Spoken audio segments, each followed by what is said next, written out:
नमस्कार, मैं Umakant Bohre from Umakant excellence IAS coaching, Jawahar Chowk, Bhopal. छात्रों, आज हम हिंदी के एक महत्वपूर्ण टॉपिक को लेकर के आपके सामने आए हैं, जिसका नाम है कारक। तो हम कारक क्यों पढ़ें, क्या जरूरत है कारक पढ़ने की? तो छात्रों, जब हम एक सेंटेंस लिखते हैं तो सेंटेंस में, उस वाक्य में व्याकरण का कई सारे टॉपिक का प्रयोग हो जाता है। अब उनमें से ही एक कारक है। तो हम कई बार जब किसी टॉपिक को पढ़ते हैं तो उसके महत्व को समझे बिना और हम उस टॉपिक को पढ़ते हैं, इसलिए हमारा उसमें मन नहीं लगता, उसमें इंटरेस्ट नहीं आता। तो अभी पहले आप ये समझें कि कारक का महत्व क्या है। जैसे हम एक सेंटेंस आपको इस पर लिखकर बताएंगे और उसमें कारकों के प्रयोग को बताएंगे, उसके बाद हम उसकी परिभाषा, उसके भेद, उसके प्रकार सभी हम सिस्टमेटिकली उनको समझेंगे। जैसे मैं एक सेंटेंस लिख रहा हूं कि मोहन ने कुत्ते को डंडे से मारा। अब आप एक सेंटेंस देख रहे हैं, इसमें किसी भी एक सेंटेंस में मुख्य रूप से तीन चीजें प्रयोग होती हैं। एक होता है कर्ता, एक होता है कर्म, एक होती है क्रिया। कर्ता, कर्म और क्रिया। तो कर्ता क्या होता है? जो वाक्य में काम करने वाला है। कर्म क्या होता है? जिस पर क्रिया का प्रभाव पड़े। और एक क्रिया जो जिसमें कुछ करना या होना पाया जाता है, उसे क्रिया कहते हैं। तो आप एक बात देखें कि वाक्य में इन कर्ता, कर्म और क्रिया, इन सब को आपस में कनेक्ट करने वाले जो चिन्ह होते हैं, उन चिन्हों को कारक चिन्ह कहा जाता है। ये वाक्य में जितने भी शब्द इस्तेमाल हो रहे हैं, या तो वे संज्ञा होंगे या सर्वनाम होंगे, और उनके साथ ही हम कारकों का प्रयोग करते हैं। और एक संज्ञा के साथ या एक कारक के साथ जब हम एक विभक्ति का प्रयोग करते हैं तो वह एक कारक पद बन जाता है। कारकों के चिन्ह विभक्ति कहलाते हैं। आई रिपीट, कारकों के चिन्ह विभक्ति कहलाते हैं। तो एक कारक पद बन जाता है। तो इससे हमें कारक की परिभाषा मिली। कारक की परिभाषा इस प्रकार है कि संज्ञा और सर्वनाम का क्रिया के साथ संबंध बताने वाले चिन्ह कारक कहलाते हैं। अर्थात वाक्य में कर्ता और क्रिया को इन विभक्तियों के द्वारा जोड़ा जाता है। तो अब इसके भेदों की चर्चा कर लें। दूसरा बिंदु आया भेद। तो कारकों के कुल भेदों की संख्या 8 है। रिपीट, कारकों के भेद कुल मिला के 8 हैं और 8 कारकों का क्रम सुनिश्चित है और ये क्रम आपके बोर्ड पर है। ये देखिए आप, प्रथमा से लेकर अष्टम तक मैंने क्रमबद्ध तरीके से इन कारकों को लिखा है। ये कारक हैं और ये इनकी विभक्तियां हैं। सुनिएगा, कर्ता के चिन्ह हैं न और शून्य, कर्म का है को और शून्य, करण का है से, संप्रदान को के लिए, के हित में के वास्ते, अपादान से, संबंध का के की, अधिकरण में पर, संबोधन ए ओ अरे। अब हम इन्हें एक एक करके इनको पढ़ने वाले हैं। ये शून्य क्यों लगाया गया है इसके बारे में भी मैं आपको बताऊंगा। इन विभक्तियों को कुछ व्याकरण आचार्य परसर्ग भी कहते हैं। इसको भी आप ध्यान रखिएगा, ये प्रश्न पूछा जा चुका है कि परसर्ग क्या होते हैं। तो वास्तव में वो कारक के चिन्ह जो विभक्तियां हैं उन्हें ही परसर्ग भी कहते हैं। तो अपन शुरुआत, अब एक और चीज कि कारकों का जो प्रयोग है वो दो प्रकार से होता है। कारक की जो विभक्तियां हैं उनका प्रयोग दो प्रकार से होता है। एक होता है विश्लिष्ट और दूसरा होता है संश्लिष्ट। अब विश्लिष्ट और संश्लिष्ट कैसे होते हैं वो ध्यान दीजिएगा। जब भी हम इन विभक्तियों का प्रयोग सर्वनाम के साथ करते हैं, संज्ञा के साथ करते हैं, तो वो विश्लिष्ट होता है, और जब हम सर्वनाम के साथ उसका प्रयोग करते हैं तो वह संश्लिष्ट होता है। क्या है ये अंतर दोनों में? तो देखिए, ऊपर के सेंटेंस में जाए, मोहन एक संज्ञा है, उसके बाद हमने जो न लिखा है वो मोहन से अलग हट के लिखा है। कुत्ता एक संज्ञा है, उसके बाद को लिखा है, वो अलग हट के लिखा है। डंडा के बाद हमने से अलग से लिखा है। ये कैसा है? संश्लिष्ट। अब विश्लिष्ट अगर देखें, ये विश्लिष्ट है। अब संश्लिष्ट अगर देखें तो ये सर्वनाम के साथ है। जैसे हमने कहा आपने तो आपने हम इसको ज्वाइंट करके लिखते हैं, आपने, तुमने, तुमने, हमको। तो हम ये जो भी लिख रहे हैं इनको जोड़कर लिख रहे हैं, तो ये कहलाएगा संश्लिष्ट, और संज्ञा के साथ जब प्रयोग करेंगे तो विश्लिष्ट। तो ये दो तरीके से हम इसका प्रयोग करते हैं। अब हम एक एक करके इनके भेदों को समझने की कोशिश करते हैं। आप ध्यान दीजिएगा, और अगर कुछ समझ में ना आए तो उसको रिपीट बैक करके आप फिर से सुनिएगा। चलिए हम शुरू करते हैं प्रथम कारक से। एक और छात्रों, एक और बात है कि आप यदि इन कारकों को उनके चिन्हों के साथ याद करना चाहते हैं तो एक दोहा है जिसे आप लिख लेना सुन करके। वो मैं पढ़ के बता रहा हूं। कर्ता ने फिर कर्म को करण चिन्ह से जान, संप्रदान को के लिए अपादान से मान।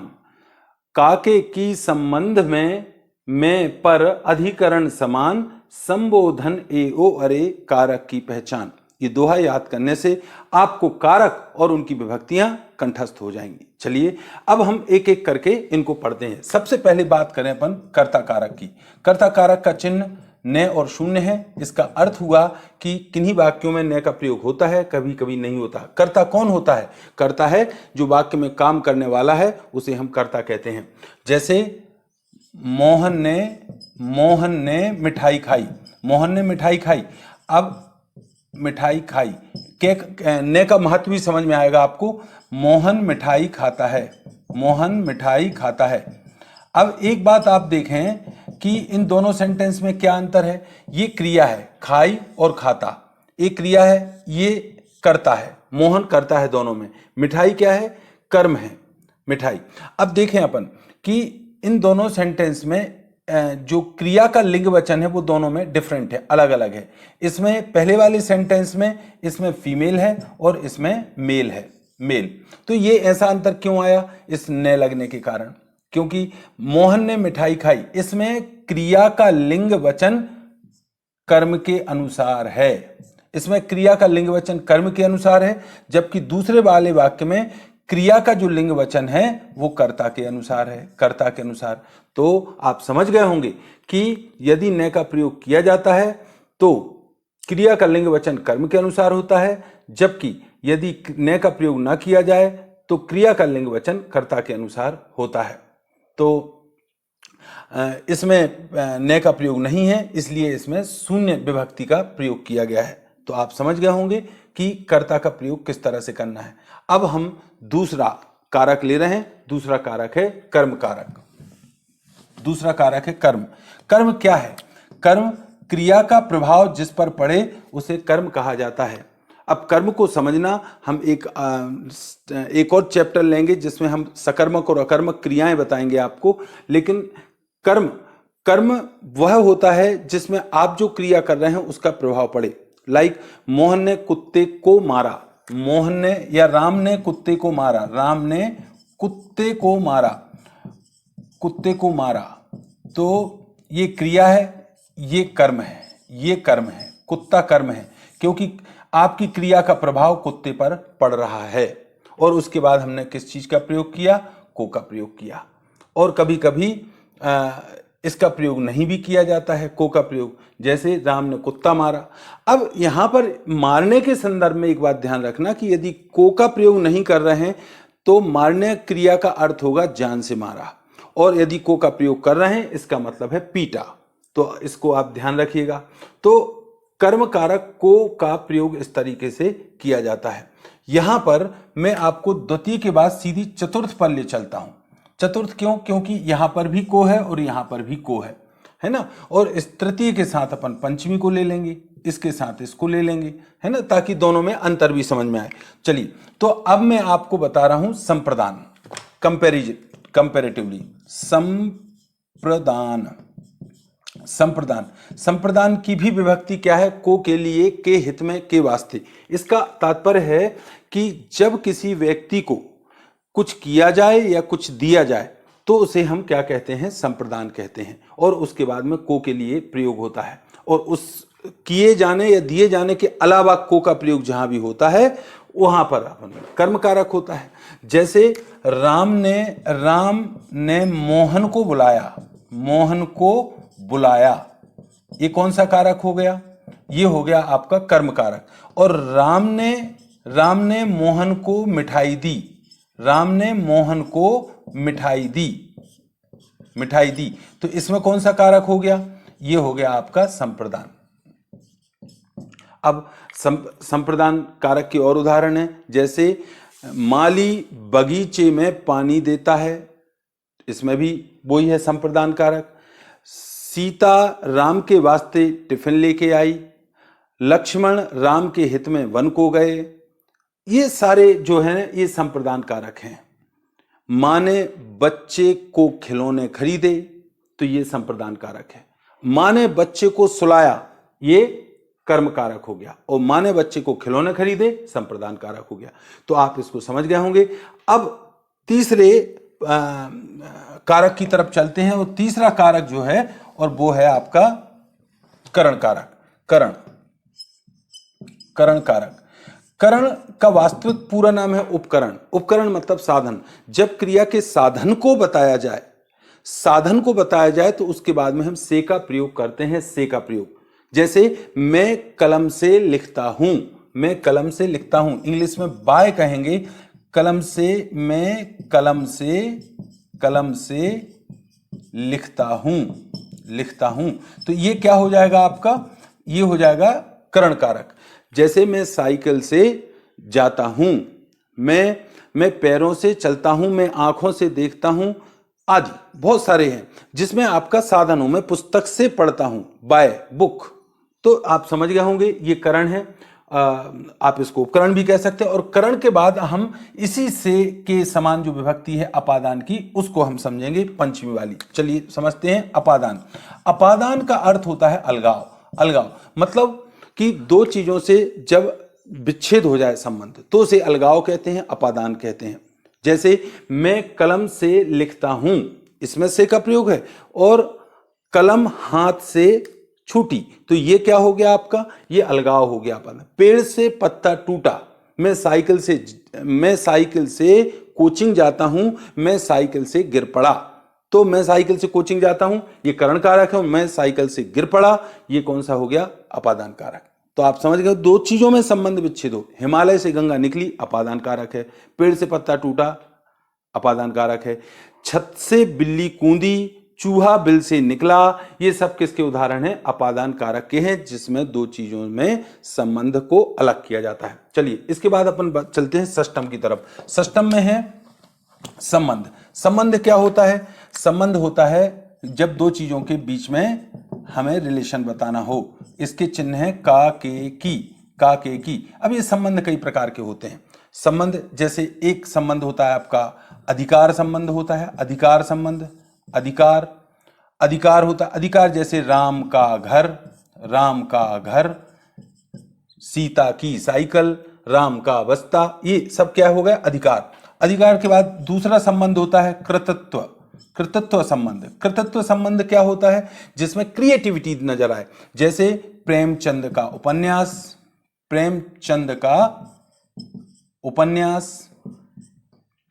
उपन्यास, या निराला की कविता, या मोदी का भाषण, ये क्या हो गया? कृतित्व, क्रिएटिविटी, कोई भी जो उसमें भी संबंध होता है। तीसरा अपन देखें कार्यकरण संबंध। कार्यकरण संबंध क्या होता है कि जिस पदार्थ से कोई वस्तु बनी होती है, उस पदार्थ और वस्तु में संबंध होता है।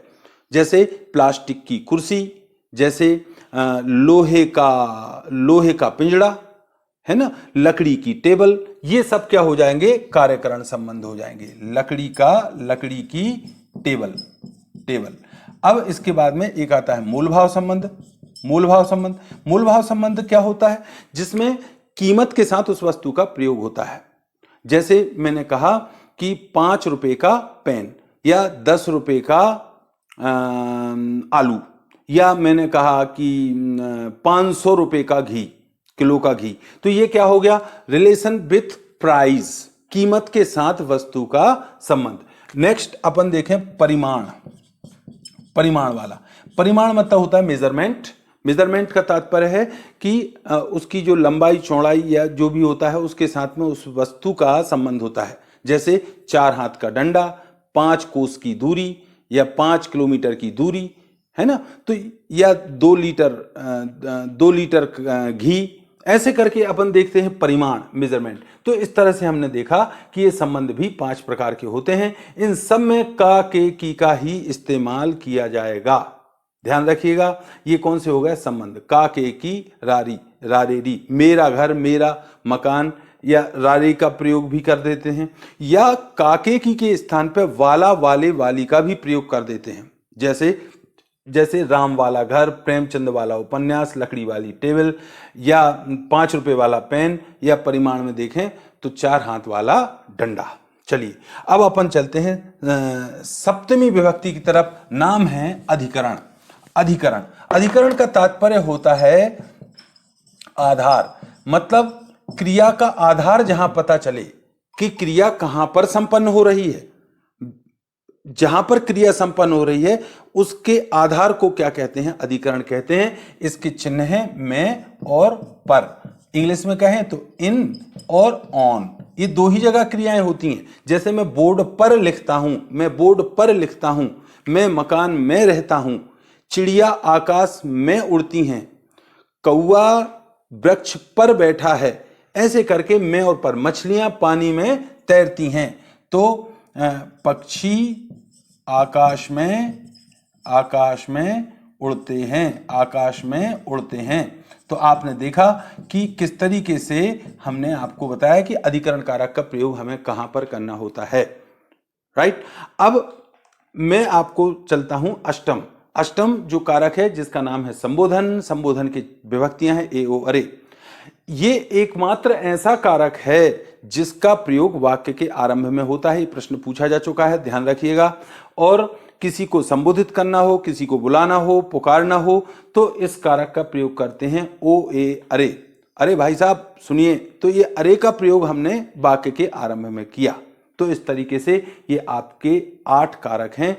इन कारकों का आप महत्व भी समझ गए हैं, और इस पर बनने वाली जो क्वेश्चंस हैं वो इन्हीं में से बनते हैं कि जो है इस वाक्य में किस कारक का प्रयोग किया गया है या कहाँ पर कौन से कारकों का इस्तेमाल किया गया है। इस तरीके से इस पे क्वेश्चन आपके बनते हैं। तो मैंने आज आपको बताया कि कारक क्या होते हैं, कारकों के भेद कौन कौन से हैं, और एक एक करके मैंने आपको कारक बताया। कर्ता, कर्ता वो जो काम करे, कर्म क्रिया का प्रभाव जिस पर पड़े, जिसमें को लगेगा। करण मतलब साधन को कहा जाता है जिसके बाद में से लगता है, जैसे राम मैं पेन से लिखता हूं। संप्रदान किसी के लिए कुछ किया जाए या दिया जाए। पंचमी अपादान से अपादान अलगाव को बताता है, जैसे पेड़ से पत्ता टूटा। षष्ठम संबंध था का, के, की। हमने आपको 5 प्रकार के संबंध बताए थे। अधिकरण, अधिकरण में क्रिया के आधार को बताया जाता है, जबकि संबोधन ए, ओ, अरे है, ये वाक्य के आरंभ में इस्तेमाल किया जाता है। तो छात्रों, आपको यदि यह वीडियो अच्छा लग रहा है तो आप इसे शेयर करें, सब्सक्राइब करें, लाइक करें अपने मित्रों, अपने परिजनों को, और इसका लाभ ज़्यादा से ज़्यादा लोगों तक पहुंचाएं। इसके अलावा ये पीएससी, सब इंस्पेक्टर, वर्ग 1, वर्ग 2, वर्ग 3 और अन्य व्यापम के एग्जामों के लिए एक अनिवार्य विषय है, इसलिए आप इसको ध्यान से पढ़ें। आपके लिए शुभकामनाएं। नमस्कार।